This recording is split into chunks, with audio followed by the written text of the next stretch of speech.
6 miles. That is the distance between survival and surrender.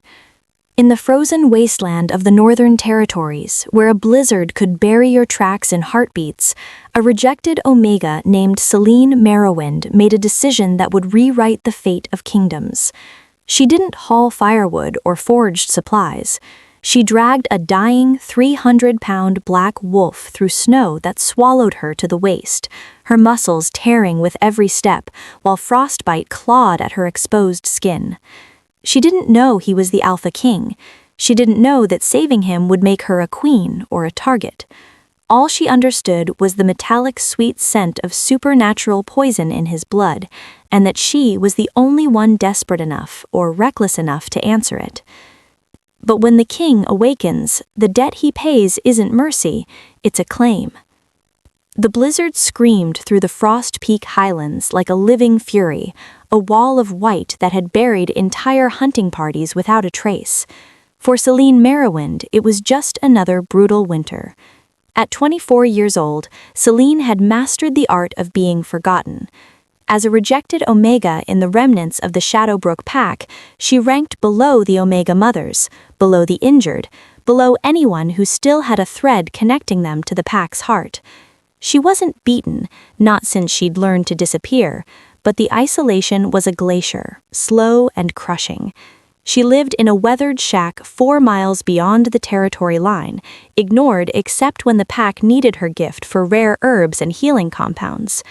She extracted toxins for the warriors and brewed fertility teas for the Luna's inner circle. And in return, the pack's healer, a dismissive woman named Thorn, permitted her to breathe another season. Tonight, Selene should have been huddled by her meager fire, rationing the last of her dried venison. Instead, she stood in waist-deep snow, staring at a sight that defied reason. A massive black wolf, easily 300 pounds, collapsed in a hollow between 2 ancient pines. His fur was matted with ice and something worse, a glowing, unnatural wound that pulsed with sickly light across his shoulder. The scent hit her like a physical blow, iron, venom, and something she recognized from her forbidden studies. Wolfsbane toxin, laced with silver dust, a poison designed to kill an alpha slowly, agonizingly. The smart choice was to turn back, let the storm claim him. Omegas didn't interfere with alpha business, especially not Omegas who'd already been cast aside. But Selene had stopped making smart choices the night her own mate rejected her in front of the entire pack. She knelt beside the dying wolf, her fingers numb as she checked for a pulse. Still there, faint but fighting. 6 miles back to the cabin, she thought, calculating the impossible. Through a blizzard that's already killed stronger wolves than me, dragging a beast that outweighs me 3 times over. The wind howled its answer.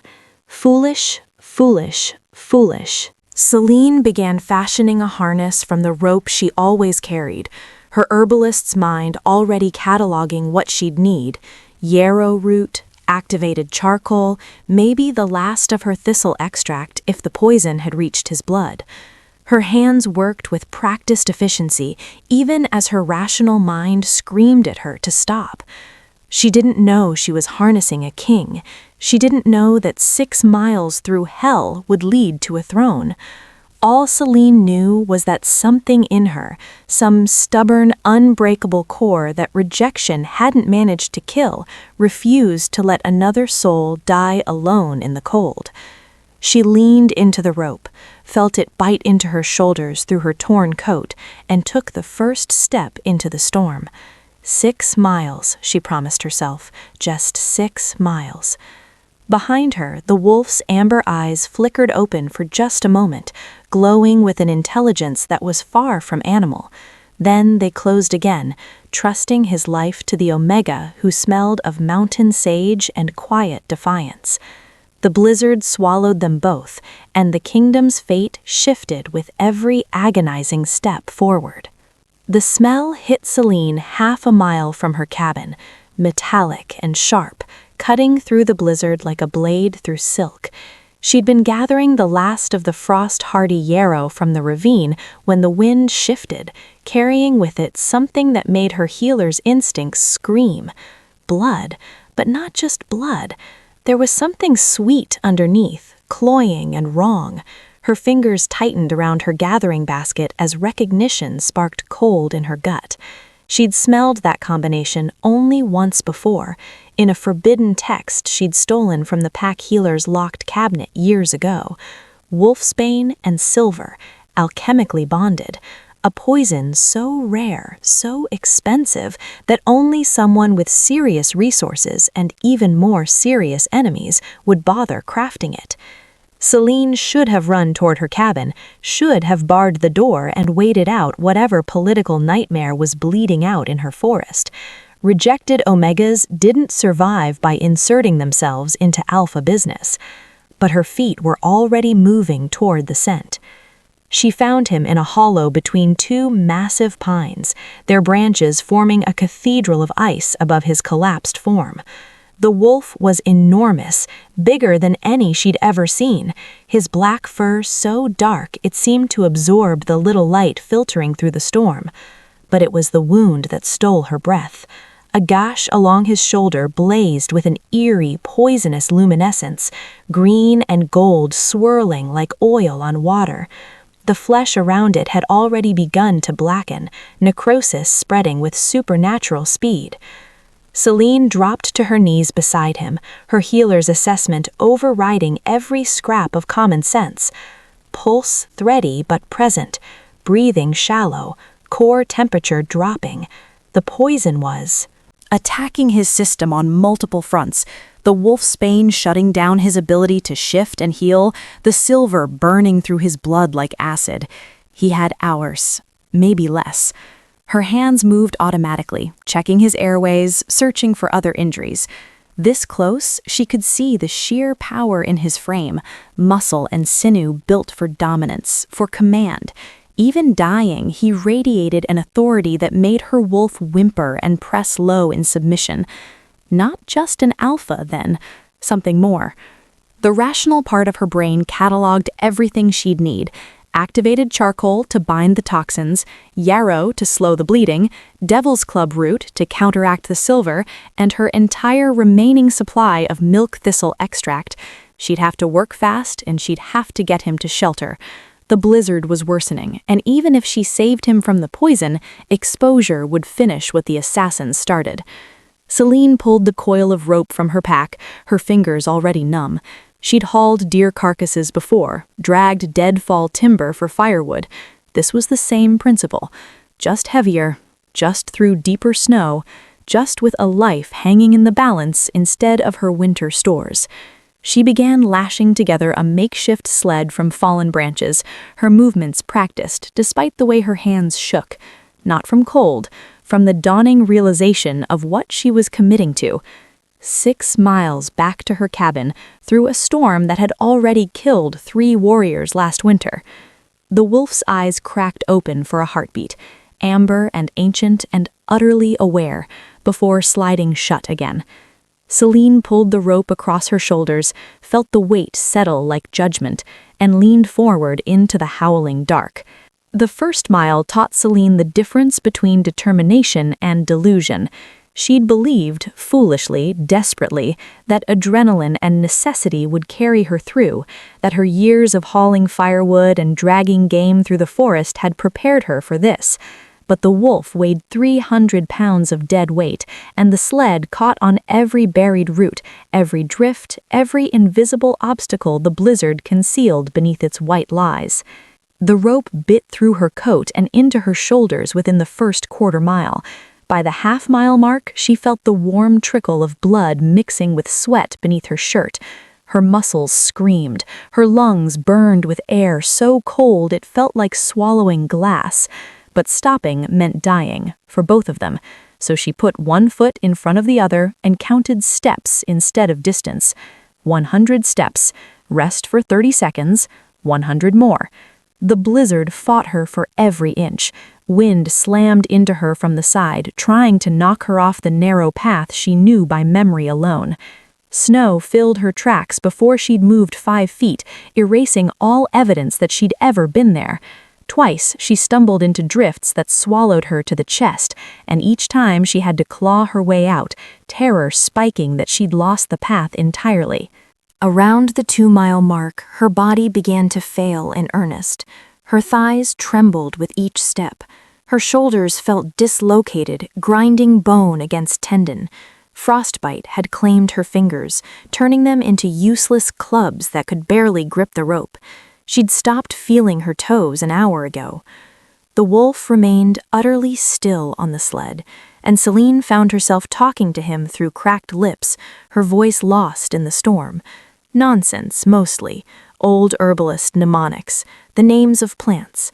Anything to keep her mind from calculating how far she still had to go, how her pace had slowed from steps to shuffles, how the darkness at the edges of her vision was creeping inward. At 3 miles, she fell for the first time. Her knees struck something hidden beneath the snow, a rock, a root, her own failing strength, and she went down hard, the rope jerking from her shoulders. For a long moment she lay there in the snow, her body begging her to stay down, to sleep. The cold had stopped hurting. That was dangerous, she knew from her healer's training. That meant her body was giving up, shutting down non-essential functions to preserve the core. She turned her head, snow crusting her eyelashes, and looked back at the black wolf. Even unconscious, even dying, he seemed to radiate something. Purpose, perhaps, or destiny. Something that made her rejection, her years of invisible suffering, feel suddenly small against whatever force had brought her to this moment. Selene forced herself to her knees, then to her feet. She pulled the rope back across her shoulders, feeling something tear in her left rotator cuff, and resumed the battle against physics, against nature, against every rational thought that screamed for her to surrender. 3 miles behind, 3 miles ahead. She leaned into the rope and hauled. Selene's cabin had never looked so beautiful, a dark smudge against the white, promising warmth and survival and an end to the screaming in her muscles. She used the last of her strength to drag the wolf inside, then collapsed against the door, her body shaking so violently she couldn't work the latch for a full minute. No time to rest, no time to thaw her frozen limbs or assess her own injuries. The wolf's breathing had grown more shallow during the trek, his pulse thread-thin beneath her numb fingers. She had minutes, not hours. Selene's hands moved with practiced efficiency despite the tremors, her healer's training overriding her body's shutdown protocols. She built up the fire to a roar, set water to boil, and laid out her instruments. Bone needle, silk thread, her sharpest knife. The wound would need to be opened wider to drain the poison, the necrotic tissue cut away before it spread further. She started with activated charcoal mixed with water, forcing it between the wolf's jaws to bind whatever toxins had reached his stomach. Then came the brutal part.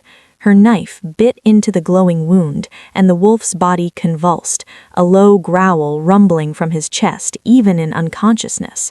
Black-green pus oozed out, hissing where it hit the wooden floor. The stench made her gag, rot and chemicals, and something else, something that smelled like burned magic. Selene worked with single-minded focus, cutting away dead flesh, packing the wound with yarrow and devil's club paste. The milk thistle extract went directly into the cleaned wound, her entire winter supply used in desperate hope. Finally, she stitched him closed with hands that had stopped shaking, her herbalist's precision returning now that the crisis had a clear solution. She just tied off the last suture when the wolf began to change. The shift was nothing like the smooth transformations she'd seen in the pack. This was violent, agonizing, bones cracking and reforming, fur receding to reveal skin, muscle and sinew restructuring with sounds that made her stomach turn. Selene scrambled backward, her knife raised in trembling defense as the massive wolf became a man. Not just any man. Even sprawled naked and unconscious on her floor, covered in blood and sweat, he radiated raw power. His face was all sharp angles and brutal beauty, a warrior's face, a killer's face. Scars crossed his chest and arms, each one telling a story of survival. And there, on his left shoulder blade, was a mark she recognized from the forbidden texts, the three-pointed crown of the Stormrend line. The Alpha King. Selene's breath caught. She'd saved the Alpha King. She'd cut into the Alpha King with her rusty knife and packed his wounds with her hoarded herbs and... His eyes opened, pure molten amber, fixed on her with an intensity that froze her in place. "You," he said, his voice raw and resonant, filling her small cabin like thunder. His nostrils flared, scenting her, and something shifted in his expression. Surprise, recognition, possession. "You smell like mountain sage and defiance." He tried to sit up, failed, but his eyes never left hers. "What's your name?" "Selene." Her voice came out barely a whisper. "Selene Marrowind." "Selene," he said it like a prayer, like a claiming. "My mate." The word hit her like a physical blow. Before she could process, before she could argue or question or run, he reached out with a blood-stained hand and caught her wrist, pulling her close enough that she could see gold flecks in those impossible eyes. "Mine," Chaol Stormrend said, and the bond snapped into place like a chain made of starlight and inevitability. The bond was still singing through Selene's veins, foreign and overwhelming and utterly terrifying when she smelled them, three distinct scents cutting through the lingering herbs and blood, leather, steel, and the acrid tang of killing intent. "We have company," she whispered, already moving.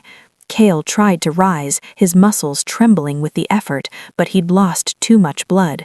Even an Alpha King couldn't fight off poison and blood loss in under an hour. His frustrated growl told her he knew it too. "How many?" His voice was strained but commanding, every inch the warrior despite his weakness. 3, maybe 4. Selene's mind raced through her options, her herbalist's knowledge suddenly a weapon instead of a trade. "They'll come through the door. It's the only entrance." "Selene." Chaol's hand caught hers, his grip surprisingly strong. "Run. They want me, not you." She looked at him, this king who'd called her mate, who'd looked at her like she was something precious instead of something discarded, and felt something fierce and feral uncoil in her chest. She'd hauled him 6 miles through hell. She'd cut poison from his flesh with her own hands. She'd be damned if she let him die now. "I don't run," she said, and grabbed 3 jars from her shelves. The door exploded inward. 2 men entered in a rush, blades drawn, their eyes scanning for the king. They wore no pack insignia, nothing to identify them, but Selene caught the scent of the capital on their clothes, expensive oils, privilege, betrayal from within. She threw the first jar at their feet. Powdered bleach root exploded across the floor in a white cloud. The assassins stumbled, confused, as Selene hurled the second jar, ammonia extract from fermented urine and aged herbs. The chemical reaction was immediate and vicious. Chlorine gas bloomed in the enclosed space, burning eyes and lungs, sending both men reeling backward with choked screams. Selene had already grabbed a wet cloth, pressing it to her face, as she'd been taught in her forbidden chemistry studies. Chaol, weakened but aware, had buried his face in his arm. The assassins weren't so lucky. They crashed into each other, blind and gasping, trying to escape the caustic fog. The third man appeared in the doorway, smarter, a cloth already covering his face. He moved fast, faster than Selene expected, his blade aimed for Chaol's exposed throat. She reacted on instinct, grabbing her iron poker from the fire and swinging with desperate force. It connected with his temple with a sickening crack. The assassin dropped like a stone. The other 2 were on their knees now, lungs burning, tears streaming. Selene stood over them with the poker raised, her entire body shaking with adrenaline and fury, and the strange, fierce protectiveness that the mate bond had ignited in her blood. "Leave," she commanded, her voice steady despite the chaos, "or the next jar contains wolfsbane, and I won't miss." They fled, stumbling over each other in their haste to escape her chemistry and her rage. Selene barred the door behind them, her hands finally beginning to shake. The cabin reeked of chemicals and violence. Kale was staring at her with an expression somewhere between awe and desire. An Omega herbalist just drove off 3 trained assassins with household compounds. An Omega herbalist, Selene corrected, her voice sharp with residual fear, just saved your life, again. His smile was wolfish despite his pallor. My fierce mate. Outside, the blizzard howled. Inside, something far more dangerous than storms or poison had just taken root. The royal guard arrived at dawn, 50 warriors strong, their silver armor catching the weak morning light like a promise of protection that came 6 hours too late. Their captain, a grizzled man with a scar bisecting his left eye, took one look at the chemical burns on the doorframe, the unconscious assassin still tied to Selene's chair, and Kale's possessive arm around her waist, and his expression shifted from relief to carefully masked horror. "Your Majesty," he said, dropping to one knee, "thank the gods you're alive." "Thank her," Kale corrected, his voice still rough but commanding. "Selene Marrowind, my mate. She hauled me 6 miles through a blizzard and fought off 3 assassins with nothing but her herbalist's pantry. Pride radiated from him like heat. She saved your king when your entire guard failed to protect him." The words hung in the air like an accusation. The captain's eyes finally landed on Selene, really looked at her, and she watched the recognition dawn. The worn coat, the lack of pack markings, the scent of an Omega clinging to her despite the bond's new shimmer. His face hardened.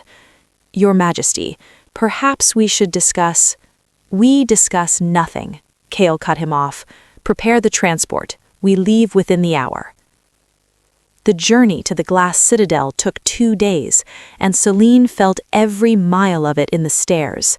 The royal guard maintained perfect military discipline, but she caught their sidelong glances, heard their whispered conversations when they thought she slept. Omega, reject, stray. The words followed her like ghosts. Kale kept her close, his hand never far from hers, his body a shield against their judgment. But even he couldn't protect her from what waited at the capital. The glass citadel rose from the mountainside like a frozen crown, its crystalline towers catching the light and scattering it into 1,000 fractured rainbows. It was beautiful and cold, and utterly foreign to someone who'd spent her life in a shack at the edge of nowhere. The wolves who populated its gleaming halls were just as polished, high-born alphas and betas, dressed in silk and leather, their power radiating like carefully banked fire. Selene felt their eyes on her the moment she crossed the threshold, felt their assessment, their dismissal, their barely concealed disgust. An Omega wearing travel-stained clothes, smelling of herbs and desperation, walking beside their king like she belonged. A stunning woman in emerald silk approached, her movements liquid grace, her scent marking her as high-ranking beta. "Your Majesty, welcome home." Her smile was warm, until it landed on Selene, then it froze into something sharp.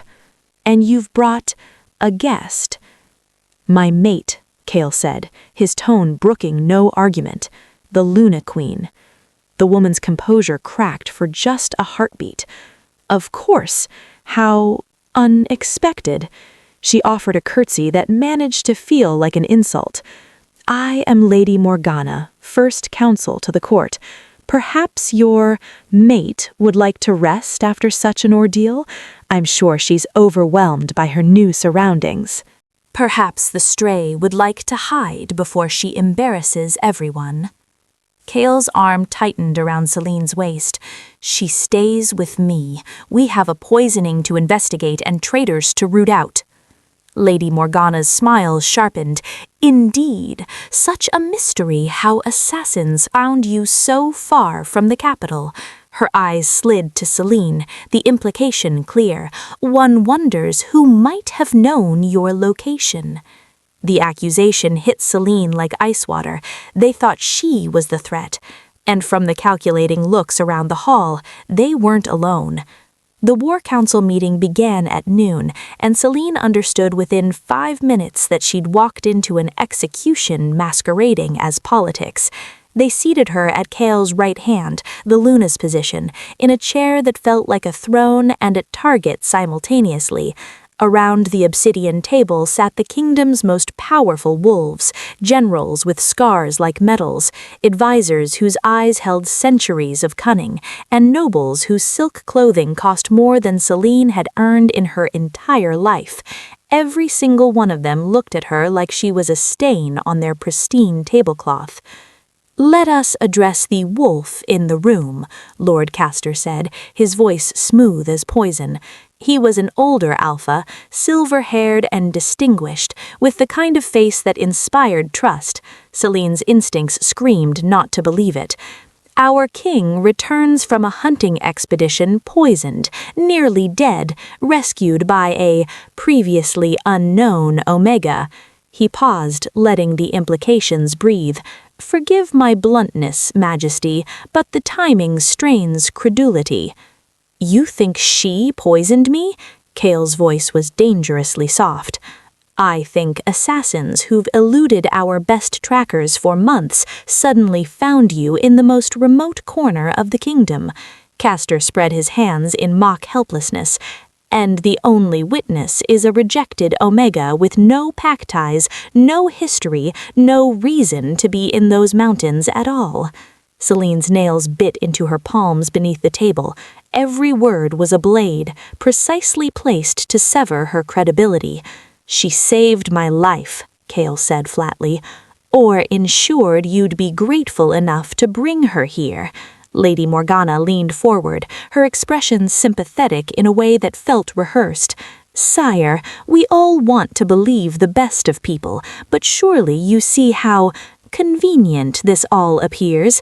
A nobody becomes a queen overnight simply by being in the right place at the right time.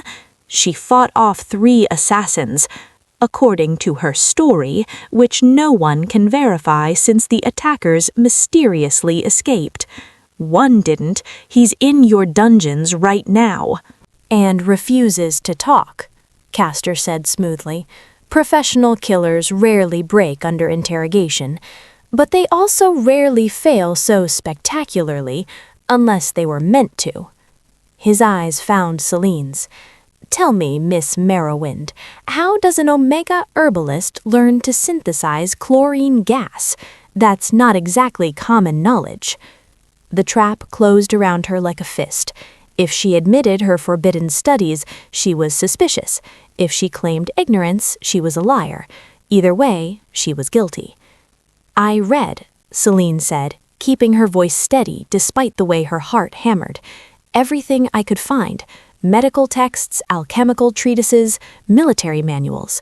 When you're alone with nothing but books and time, you learn things." "How resourceful," Morgana purred, "and how very useful for someone planning an assassination. Poison the king, save the king, become the queen. Quite the elegant scheme." Kale slammed his hand on the table, the sound cracking through the room like thunder. "Enough! Selene is my mate, your Luna, and under my protection. I won't hear another word." "With respect, Majesty," Castor interrupted, his tone anything but respectful. "Your protection may be exactly what she's counting on." Selene watched the faces around the table, saw the careful neutrality that meant they agreed with Castor, even if they wouldn't say it aloud. She'd survived a blizzard, poison, and assassins, only to discover the truth. The storm was nothing compared to a court that had already decided she was the enemy. And the worst part, she had no idea which of these silk-clad vipers had actually tried to kill her mate. The royal ball was a glittering display of power and pretense. Hundreds of wolves in their finest silks, celebrating the king's safe return, while secretly watching to see if his Omega mate would embarrass them all. Selene wore a gown that Lady Morgana had selected, beautiful and subtly wrong, the cut just traditional enough to make her look like she was playing dress-up rather than belonging. She didn't care. Her attention was on survival, not fashion. Cale kept her close as they moved through the crowd, his hand at the small of her back, both protective and possessive. Lords and ladies offered polite congratulations that felt like insults, their smiles sharp enough to draw blood. Selene smiled back and counted exits, marked faces and catalogued scents the way she'd been taught to identify herbs, by the subtle variations that meant the difference between medicine and poison. The toast came an hour into the festivities. Lord Castor himself raised the first glass, his silver hair gleaming in the chandelier light, his voice carrying across the ballroom with practiced ease. To our king, who survived the impossible and returned to us stronger than ever, may his enemies tremble and his reign be long. The crowd echoed the sentiment, glasses raised in a sea of crystal and wine. Cale lifted his own glass, the dark red liquid catching the light. Selene's hand was already moving before her conscious mind registered why. The scent. Barely there, masked by the wine's heavy bouquet and the competing perfumes of 100 nobles, but unmistakable to someone who'd spent years studying toxins. Bitter almond, the signature of cyanide. Not the crude, obvious kind, but a refined compound designed to work slowly, mimicking a heart attack rather than poisoning. She knocked the glass from Cale's hand. It shattered against the marble floor, wine splashing across white silk and polished shoes. The ballroom fell silent, hundreds of eyes turning to stare at the Omega who'd just committed an unforgivable breach of etiquette. "Don't drink it," Selene said, her voice cutting through the shocked quiet. "Any of it. There's cyanide in the wine." The silence broke into chaos, gasps, denials, accusations. Lord Castor's face arranged itself into concerned confusion. "My dear child, surely you're mistaken, the strain of recent events." "I'm not mistaken." Selene picked up a shard of glass, wine still pooling in its curve, and held it to her nose. Bitter almond, synthetic cyanide compound, probably bonded with a delayed catalyst. She looked directly at Castor. Someone poisoned the toast, someone who had access to the wine before it was served. "Preposterous," Castor blustered, but Selene caught it, the microsecond of calculation in his eyes, the slight tension in his shoulders. "Guards, test the wine if you must, but this is clearly a poi."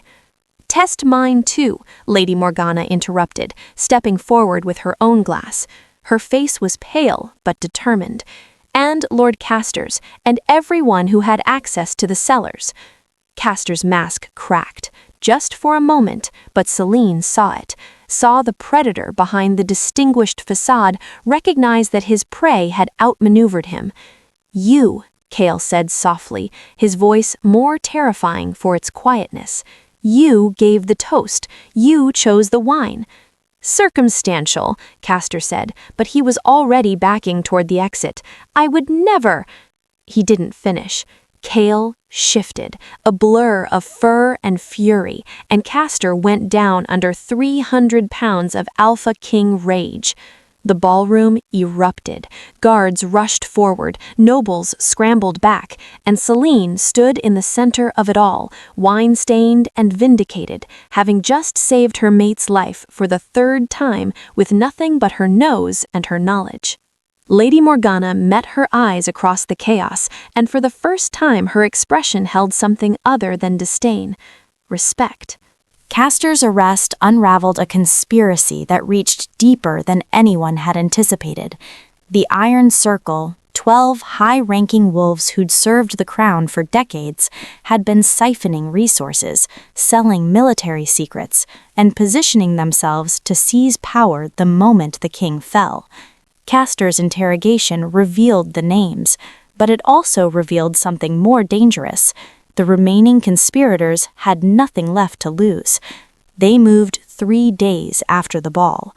Selene woke to the smell of smoke and steel. the pre-dawn darkness shattered by the sound of clashing blades in the courtyard below. Through the window she saw them, 50 warriors in unmarked armor, the last desperate gambit of traitors who'd chosen death over capture. They'd breached the outer gates and were fighting their way toward the throne room, toward Kale. "They're going to burn the citadel," Kale said, already dressed for battle, buckling his sword belt. "Scorched earth. If they can't rule, they'll make sure no one can." His eyes found hers, fierce and proud. "Stay here. The inner chambers are defended by guards who might be compromised," Selene interrupted. "And I didn't survive a blizzard and poison and assassination attempts just to hide in a bedroom while my mate fights alone." His smile was wolfish. "Then what do you suggest, my brilliant Luna?" Selene's mind raced through options, discarding violence in favor of precision. "How many loyal guards do you have?" 30, maybe 40. "And they're fighting 50 traitors willing to die." She moved to the door. "I need your fastest runner, access to the kitchens, and 15 minutes. Kale didn't question.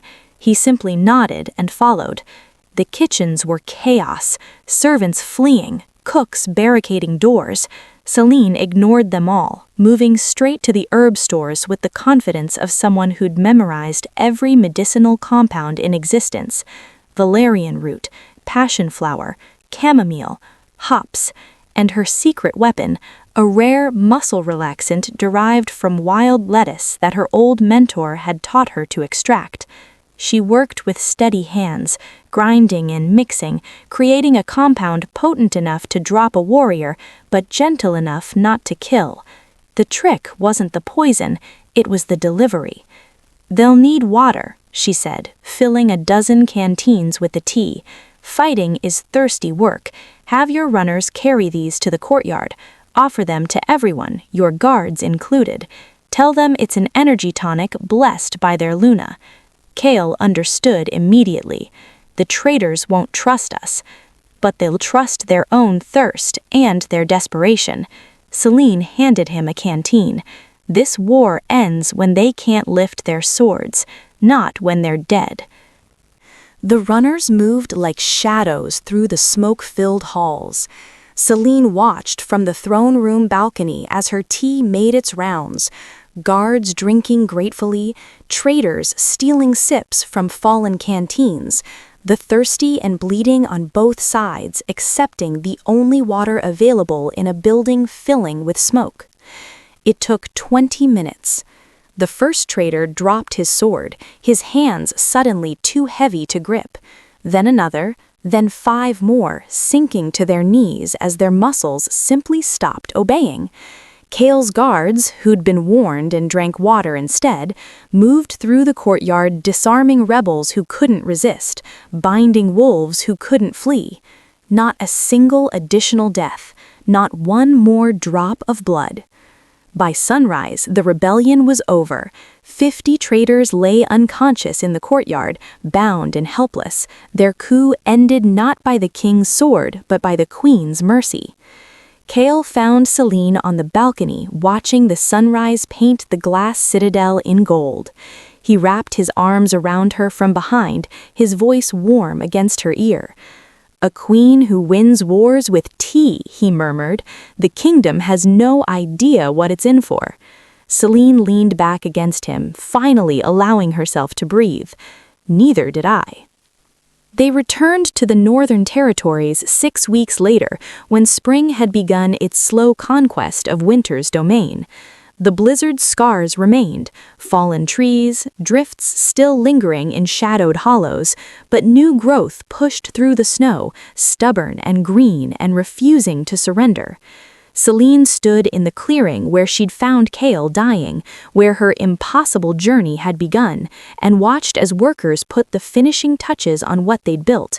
Not a cabin this time, a lodge, massive and beautiful, constructed from dark timber and stone, with windows that caught the morning light and rooms large enough to host both a king's court and a healer's sanctuary. "The Forever Lodge," Kale said, coming to stand beside her. He'd insisted on the name, had insisted on building it here, in the place where a rejected Omega had chosen compassion over survival and changed the fate of a kingdom. "What do you think?" "I think it's too grand," Selene said, but she was smiling. "I think anyone who has to haul firewood up that many stairs is going to curse your name. Good thing we have servants for that now." He caught her hand, brought it to his lips. "Though I suspect you'll still insist on gathering your own herbs." "Always." She looked at the herb garden they'd planted together, already showing the first shoots of yarrow and devil's club, chamomile and valerian. A working garden, not just decorative. She'd made that clear from the start. The guests began arriving at noon, not the high-born vipers who'd dismissed her in the glass citadel, but the wolves who'd earned their place through loyalty rather than birth. Lady Morgana came, now Selene's closest advisor and fiercest defender. The guards who'd fought beside them, healers from across the kingdom who'd heard of the Luna who'd ended a rebellion with tea and wanted to learn from her. And others too, Omegas from forgotten packs, rejected wolves who'd lived on the edges like Selene once had, all invited personally by their new queen to witness that power came in forms the old hierarchies had never imagined. The ceremony was simple, no grand cathedral, no elaborate rituals. Just Kale and Selene standing in the clearing where she'd hauled him through hell, speaking vows under open sky while snow-melt streams sang around them. "I claim you," Kale said, his voice carrying across the gathered wolves.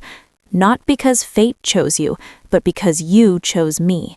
When you had every reason to leave me to die, you hauled 300 pounds of stubborn alpha through a blizzard. You saved my life 3 times over, asked for nothing in return, and taught an entire kingdom that strength comes in many forms." Selene felt tears prick her eyes, but her voice was steady. "I claim you right back. Not because you're a king, but because you looked at a rejected Omega and saw a queen. You protected me when I had no one, trusted me when others doubted, and built me a sanctuary where our story began." She squeezed his hands. 6 miles changed everything, but it's the forever after that matters. The bond that had snapped into place weeks ago in a blood-stained cabin now blazed between them like starfire, visible to every wolf present. Not possession, not obligation, partnership, choice. Love earned through 6 miles of hell and every impossible moment after.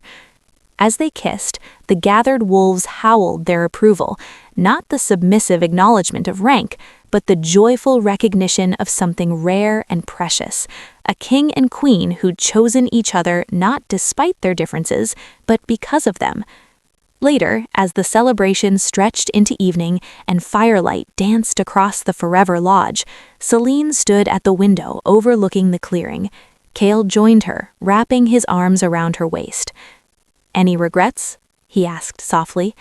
Selene thought of the blizzard, the poison, the assassins, the vipers in silk, thought of every agonizing step through waist-deep snow, every moment she'd wanted to surrender. "Not one," she said, and meant it with every fiber of her being. Outside, spring continued its patient work, turning 6 miles of frozen hell into a kingdom blooming with second chances.